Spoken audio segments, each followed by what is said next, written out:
the Experience Darden podcast. I'm your host, Brett Twitty, and you are listening to a new episode. On this episode of the podcast, I'm excited to feature a conversation I recently recorded with Ed Yu. Ed is a senior director focused on investment banking careers with our Career Development Center here at the University of Virginia Darden School of Business. And he and I recently sat down to talk a little bit more about his background, what brought him to his current work here at the Darden School, what he enjoys about supporting students who are interested in investment banking, as well as his advice for prospective students who are interested in investment banking careers. So lots to cover here in this conversation. I think you're going to enjoy it. So without further ado, here is my conversation with Ed Yu. Ed, welcome to the podcast. Hi, Brad. Thank you for having me. All right. So this is a career-themed episode. You're obviously on the CDC team, Career Development Center team here. Before we get into the real sort of nuts and bolts of the career conversation, let's talk a little bit more about you and your background. Yeah. So who are you and what do you do? Yes, my name is Ed Yu. I'm a Senior Director of Investment Banking Careers at Darden School of Business. I actually did not go to Darden. I went to Chicago Booth School of Business for my MBA. I used to work in the investment banking industry where I worked in Asia as well as New York for firms such as Merrill Lynch, DLJ, Credit Suisse, First Boston, and JP Morgan in terms of M&A as well as investment banking and sales and trading. And for me, I've been working very closely with Darden students for the last 14 years, where we've been really helping students who wanted to pivot their career path from non-traditional career or other finance career path to investment banking. We probably had over 1,000 alumni who have gone over to the investment banking side, and it's been a joy and pleasure. So I was struck by just the extensive career you had before coming to Darden. And obviously you've been at Darden for a while. What attracted you to the career side of things, helping students take this step versus working in M&A or investment banking for yourself? Absolutely. I found my true passion was to help students who are really trying to find their next best career. And a lot of the students come to business school, as I've experienced myself, they wanted to make a great career out of themselves. And for me, the best way to do that is working for the Career Development Center, one of the best career development centers in the world, and to be able to really help students one by one, one student at a time. And whether it's formalized programming or connecting students with particular companies or even meeting one-on-one and helping them shape their story to find the best career path was my passion. So let's talk about your career story a little bit more. So you got an MBA. Yeah. Did you always know that you wanted to work in finance? Was that something that was on your mind? Yeah, so finance, at the time, I thought finance would be an interesting career path where you'll be covering a lot of different industries and learn about different companies in many different industries, which I have done through M&A, where I worked with companies in the semiconductor industry, even cement industry and chemicals industry, so kind of all over the map. And it was very exciting to learn about those career paths. And I did really learn a lot about project management skills as I went through investment banking, the financial modeling skills that was important. But I didn't really think that I would make that pivot to career services when I first went into financial services. I can imagine. They seem, just to me as an outsider, seem very different, right? Maybe they're not different because, I'm curious your thoughts on this. So when I think about sort of investment banking and finance, I think about a lot of numbers. Sure. And when I think about career development, I think about, people and not so many numbers. But maybe that's a very simplistic way to think about it. Yeah, that's a great point and question, Brad, because investment banking truly can be very qualitative. I mean, it is a quantitative career path where you have to do the modeling and you have to find the right price for the company to buy, et cetera. However, a lot of things are very qualitative. And there are a lot of even strategic elements into investment banking, whether a company or client wants to grow their market share, or they want to expand globally, internationally, whether they want to go into more of a digital type of products, et cetera. I mean, that's very strategic in nature, and those are very qualitative. But investment banking, you really work for clients, meaning 24/7. You think about what can we do best for our clients? How can we serve the clients? So from that perspective, I've always had my clients on my mind when I was working in investment banking, and whether it's finding the right materials, right data, information they needed, or just, creating a best value for them in terms of the transaction deals that they're going through. I really think it's a very client-oriented business, and that's how I was able to translate that to my work in Career Center and Career Services, because I do believe my students are in some ways clients, because I do serve their best interests at the end of the day. That's really interesting. So there's a real connection between what you did previously and what you're doing now, beyond just the subject matter, right? In investment banking, finance. Where did you work in Asia? And where did you work in the U.S. before coming to Charlottesville? Yeah, so I worked in Singapore. I worked in South Korea.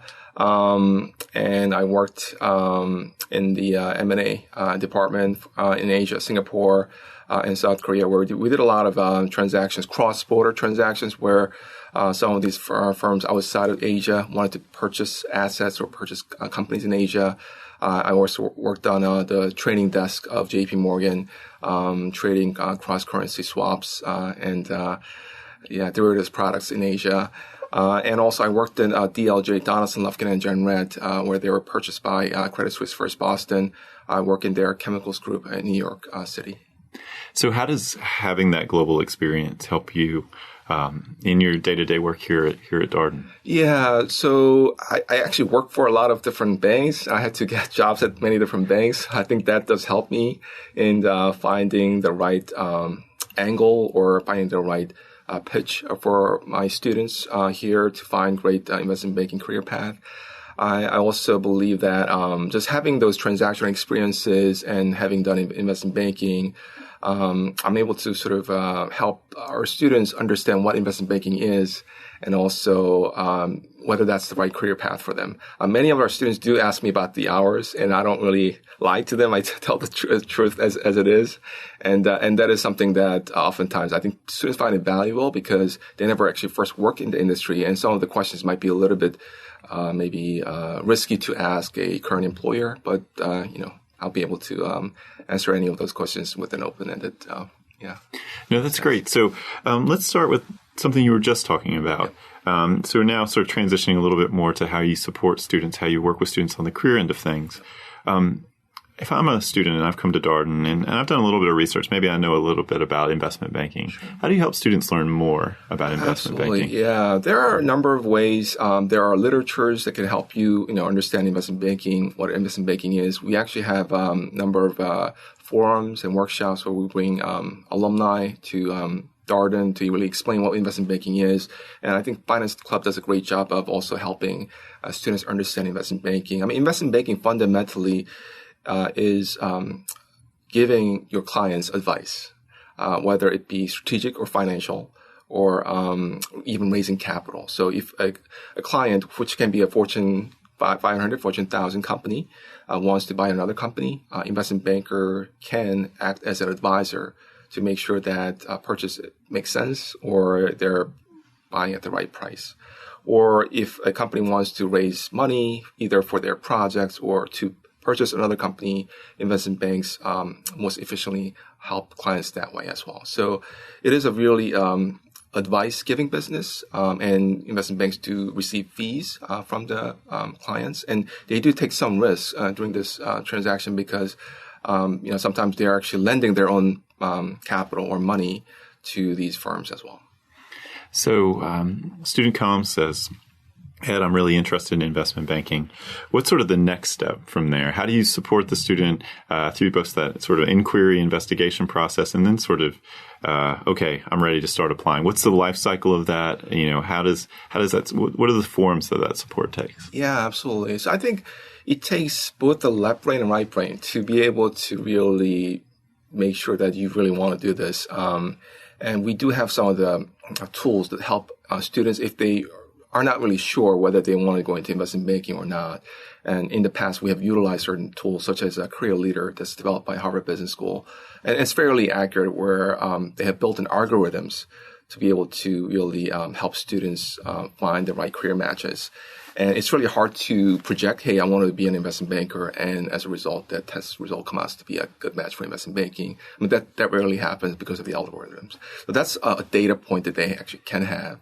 And we also can have a conversation, but also we'll talk about the nature of the work, the requirements that's required by the candidates and the students, and the types of work they'll be doing as an associate or a senior banker, and whether it's something that they're really interested in. Oftentimes, a lot of students do come to Darden thinking they really want to go into investment banking, and they're very set in terms of their career trajectory. But those who are not very sure, we have those conversations up front. And there are a number of students who have decided to go into investment banking even 3-4 weeks after the first companies came to Darden. And there's actually one of the students I've communicated this past fall has a number of interviews coming up. So I think he has been very successful. But we do have a very structured recruiting process for investment banking. I think Darden is very fortunate where we have about 16 plus investment banks that recruit here on grounds or on campus. And they all come here, and they may have a briefing where they have a presentation that talk about who they are as a firm. They will also bring alumni to introduce their culture to the students, as well as have a number of events such as how to understand a deal, anatomy of a deal, or how do investment banks work with other financial services such as private equity firms, or how to be successful in an investment banking interviewing session. So we have those events that take place during the fall, and we have a formalized week on Wall Street where we have visited about 16 investment banks in New York, and they really can, the students can really understand what investment banks are like in their own element, and visiting the offices and meeting the more senior as well as junior people in that office. Had a really interesting conversation with Annie McKenna last year, who was head of the finance club. And it was great hearing about her interest in finance. I had a chance to interview her when she was an applicant. And so obviously to see her come and take on a leadership role, I don't think any of us on the admissions team were surprised that she had a leadership role on grounds here at Darden. It was interesting talking to her about Week on Wall Street, in that, when companies come for company briefings, they all kind of sound the same, right? What they're talking about, they're all kind of hitting similar notes. But when you go for Week on Wall Street, you do, to your point, you see them in their element. You see how they may be different. And the expression of the things that they talked about in Charlottesville may look very different from firm to firm. Sure. Yeah, absolutely. I think they really tend to, they're really in their own element. I think they can be themselves, right? So they'll really share what's on their mind, what's really driving their sort of clients in terms of the needs they have, and be able to even share their career trajectory, the career projection they had throughout the investment banking career path. And it's really interesting to be able to see those firms in their own element throughout the week. And so it kind of touches on something that's on my mind related to our conversation. We're recording this podcast in Charlottesville. All of our students are in Charlottesville. Charlottesville is not known for having an investment banking community right at its doorstep. So all of our students are, planning to go to New York, planning to go to big cities where people do this kind of work. What's your take on that? Do you think of Charlottesville as a positive? Do you think of Charlottesville as something that may create an obstacle in certain ways? Do you have to be in a big city to be able to really leverage these relationships? Yeah, great question, Brad. I think so. A major advantage of Darden is that a lot of the banks do come to Charlottesville. And I think that's a lot of the alumni who have been very successful in investment banking. And we have a strong contingent of alumni in investment banking and Wall Street. They love coming down to Charlottesville. And they come down here multiple times. And this recruiting environment is created in Charlottesville due to that factor. And I think that's an advantage maybe some other schools that are not in New York City may not be benefiting from. But the fact that we are in Charlottesville, Virginia, we have access to New York City, And we also have access to cities like Charlotte, North Carolina, Houston, Texas, Chicago, Illinois, or anywhere else. So I think being in Charlottesville is strategically a great thing if you want to go into investment banking. Yes, you can pursue an internship career path or a full-time career path in New York City, but you can also try to find other opportunities outside of New York City. Yeah, there's so many directions. One of the things that a student said to me last year on the podcast that really struck me is, when you come to school in Charlottesville, all the employers know that you're really only going to be here for 21 months, or for the duration of your MBA stay. Of course, you might move back as an alum, which many of the alumni do, and retire here. But they all know you're planning to move at graduation, which really creates a lot of possibility for students. So that struck me as interesting. Certainly, no doubt that Darden alumni are eager to get back here to connect with students. I wonder So Darden is a general management school. I wonder from an employer standpoint, what do you hear from those employers when they say, we want to hire Darden students, and that is because, what's the because? Yeah, absolutely. The employers talk about Darden talents and greatness of Darden talent because of hardworking nature of our students. And the case method is really helpful because there may be a slight disadvantage if we're comparing ourselves to quant-focused school, perhaps as a summer associate, even first-year associate for first 2-3 months, or even maybe 3 to 6 months. But Darden alumni and the employers talk about how great our graduates become the best vice presidents, the best directors and managing directors because of their training here for the case method.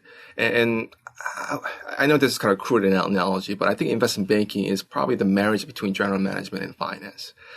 So when I worked in investment banking, so we had a situation where Merrill Lynch was advising a firm. And this was a very sort of a dire situation where the economy wasn't doing too great in that particular country. And we had so it was a buy-side type of a situation. And there was a sell-side investment banking firm advisor who proposed that this price, the selling price should be, a purchase price should be $72 per share. At the time, the stock price of the firm, the target firm, was about $10 per share. There was a major, major difference. And in this type of situation, there is no right answer, meaning you got to be creative. You got to think about what's the right strategy? I mean, you don't want to insult the target company, but you have to make sure that there's a right sort of valuation in place to be able to go through the rational discussion with the selling company. So again, the other element that made this transaction very tricky was that this was a hostile takeover. It was forced by the government that you got to merge. Two of these firms had to merge. Now, I think the case method brings out the best in terms of the training and being able to really see different situations and scenarios where there's no one right answer. But how would you go about solving this problem? How would you go about strategizing with your client to find the best solution? So, in the end, the transaction worked out, and they formed one of their largest semiconductor companies out in Asia.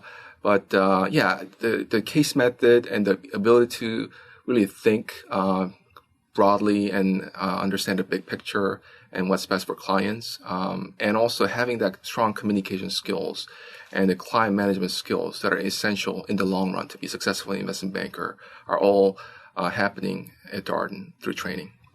You're right that case method is interdisciplinary, right?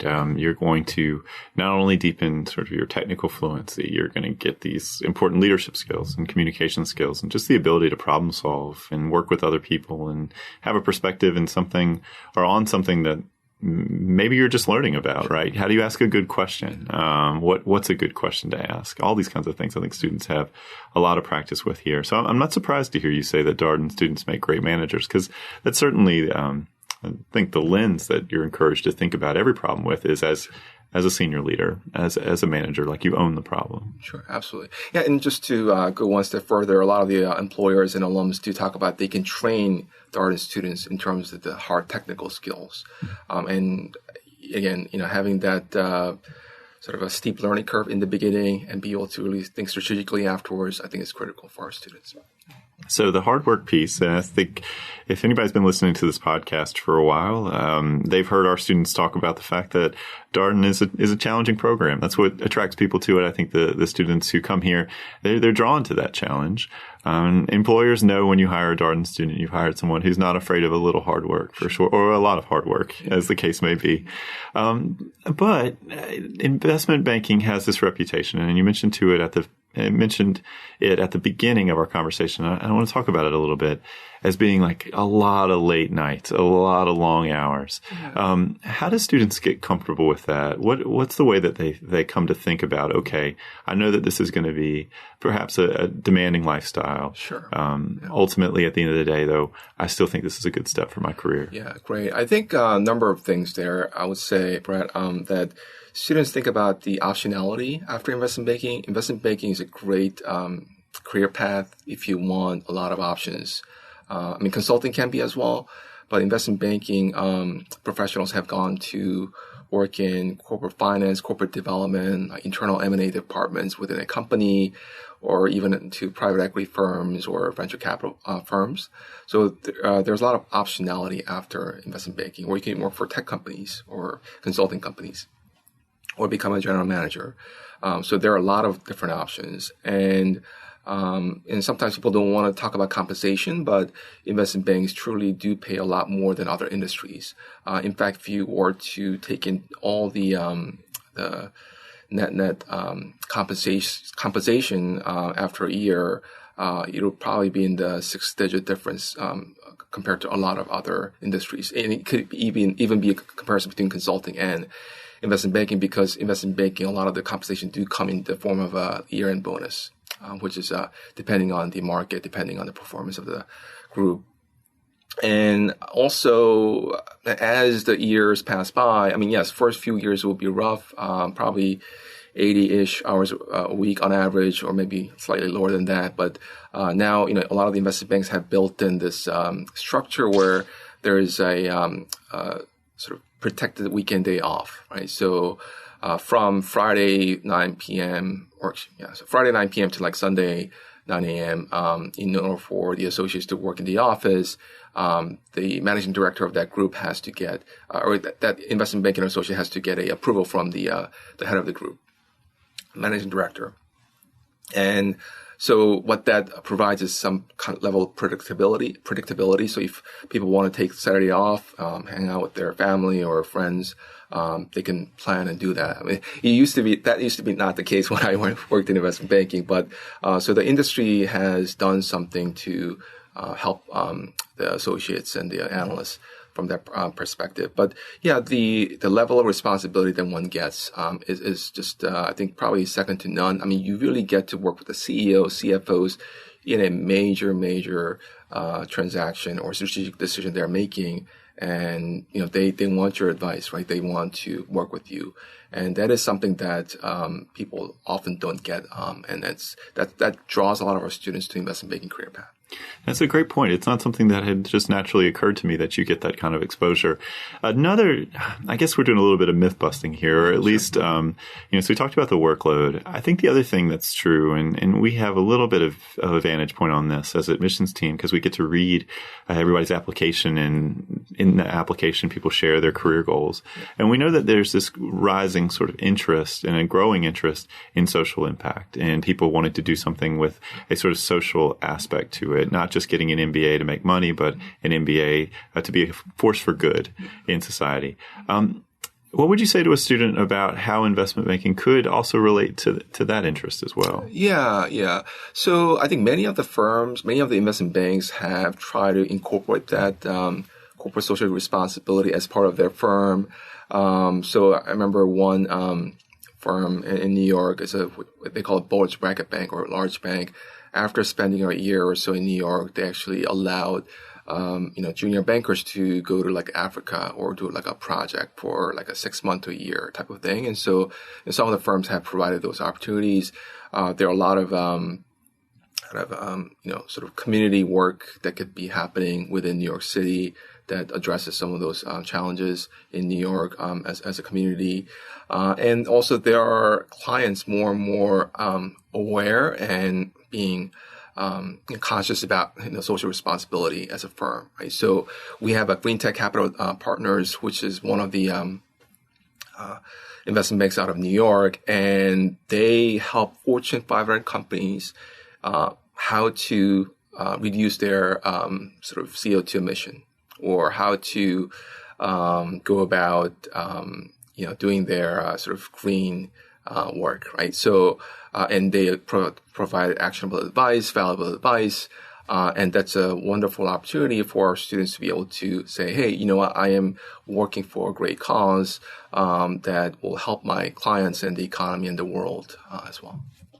Yeah, so perhaps what people may assume about investment banking when you get down to the actual firm level, or when you start looking within firms and saying, well, what kind of opportunities might be available to me? Sure. Maybe what you assume is not quite the full story. Absolutely.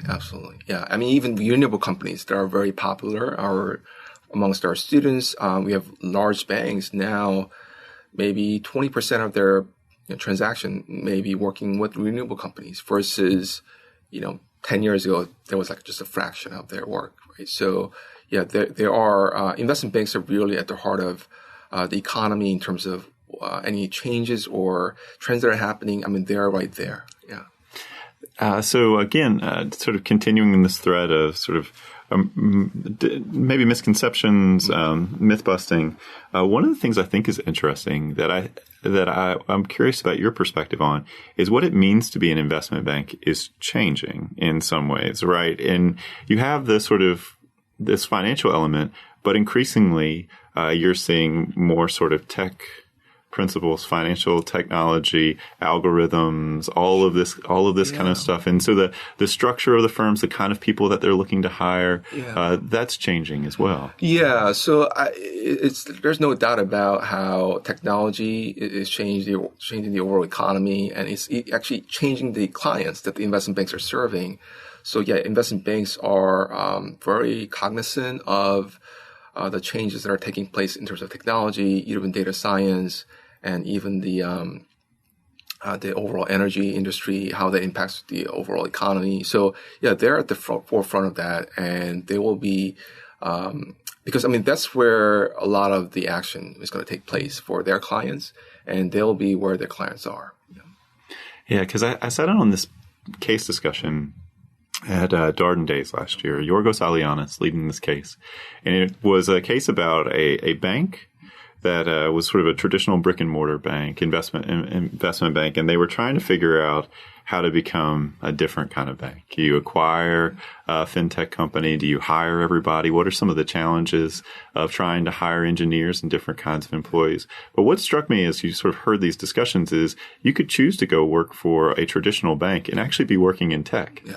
Or for an investment bank and actually be working in tech. So the diversity of work is different than what people may first assume. Yeah, absolutely. I mean, when you work for a tech firm, you're working for that one firm versus when you work at a tech division of a investment bank or a investment bank that advise their tech clients, then they may be working with dozens of different tech clients that they may be able to see sort of whole array of the different products and services that a number of these tech firms may provide. No wonder it's such a great way to then make a pivot if you wanted to do something else because of the exposure that you get. Yeah, absolutely. We have a number of alums or Darden alumni who worked in investment banks in a tech group, and then now they're working for either Microsoft, LinkedIn, Google. I mean, you name it. I mean, that happens all the time. So what would you want students to know, prospective students to know about investment banking at Darden, about this as a career path? Yeah, so Darden has a lot of very strong connections with investment banking employers. I think due to the nature of our alumni, we have sent so many alumni or alums to investment banks. And so it's a great place to recruit for investment banking career path. And we provide great training, whether it be the case method or going through the training, train the street technical training with the Finance Club. We provide excellent training. And we also have sort of special place in Charlottesville where a number of banks come here to recruit. Whereas other schools, maybe students have to go to New York multiple times, sometimes 10 times throughout the fall, and they have to buy expensive plane ticket. Whereas that's kind of mitigated here in Charlottesville because of the number of firms that are coming and recruiting at Darden. So one last piece of advice. I'm a prospective student. I'm listening to this podcast. It sounds great. I'm all of a sudden interested in investment banking. What are some next steps you would recommend for somebody who just to continue to explore this interest? Who might they talk to? What might they do to learn more? Yeah, absolutely. So I'll be more than happy to talk to any prospective student who have any questions about investment banking. We do have a number of Finance Club leadership presidents and vice presidents. They will be more than happy to talk to our students, prospective students. We have a number of second-year coaches who are going into investment banking, who have been very successful in recruiting in investment banking last year and have had a very successful internship in investment banking. And they'll be more than happy to talk to our students. And there are a number of alums who will be thrilled to talk to prospective students about their career path in investment banking. Yeah, so we talk all the time about this, the broad community of people who support the career process here. So certainly the CDC does a tremendous job. It's a career development center. We have second-year coaches that work with first-year students. And, of course, you just have the network of second-year students who either worked at that particular employer or went through that recruiting process and have advice, insight. Of course, you also have alumni who are always happy to help and lend their time and are advocates for Darden students at their company and advocates for their company to Darden students. It's true in investment banking. It's true across industry. One of the things that I've really been struck by as I've had these conversations, certainly had a chance to talk to students who have a pretty diverse set of career aspirations, is that students from Darden are well positioned to move in a lot of different directions. And I guess the reason I'm asking this is sort of and asking for your take on this is, okay, you can look at the numbers. So 1, 2, and 3, top 3 industries, typically consulting, finance, and tech. But there's a lot of other directions too. What's your read on the opportunities available to Darden students? Yeah, no, great question, Brett. So before I go there, I want to mention one thing about the investment banking results. So typically in the past several years, those students who want to go into investment banking from Darden, on average per student, the success rate was about 85+%. So that shows that our past students have been very, very successful in going to investment banking. Going back to your question about different opportunities, we have a number of different opportunities if someone wants to go into non-investment banking career path, whether it be going into a corporate development position, which is more internal M&A jobs, or there are firms like American Express where they hire a lot of the data scientists or data managers, and it's part of their corporate finance roles. People can go into those roles. We have folks who go into more of a traditional corporate finance career path, financial planning analysis, or we have folks who go into more of a restructuring roles. They work with the firms that are struggling and about to go bankrupt, and they help them through the bankruptcy process, different restructuring roles. And some of the fintech firms that come here, such as Capital One, they've hired a number of folks from our school, and they will continue to do so in the future as well. So those are just some sample size of different opportunities out there. No, it's tremendous. And, I was talking with Tom Steenberger earlier today, and it's weird to have people sort of question the MBA when you look at the incredible career outcomes for our students. Obviously, it seems like employers are really eager to talk to Darden students. The career results, the credit to everybody on the CDC team and it's everyone who's made it possible. But it's incredible career results, salaries just off the charts, a lot of demand for Darden students. Ed, thank you for all the work that you're doing in supporting students. I'm so glad to host this episode because I learned a lot through this. I think I've had some questions about investment banking. I'm sure some of our listeners did as well. And so thank you. Thank you so much for your time today. Thank you for having me, Brett. Thank you. And that was my conversation with Ed Yu. Senior Director of Investment Banking Careers here at the University of Virginia Darden School of Business. As always, if you have any comments, suggestions, requests, anything you'd like for us to cover here on the podcast, we're all ears. We can be reached at Darden, that's Darden, at virginia.edu. And until next time, thanks for listening.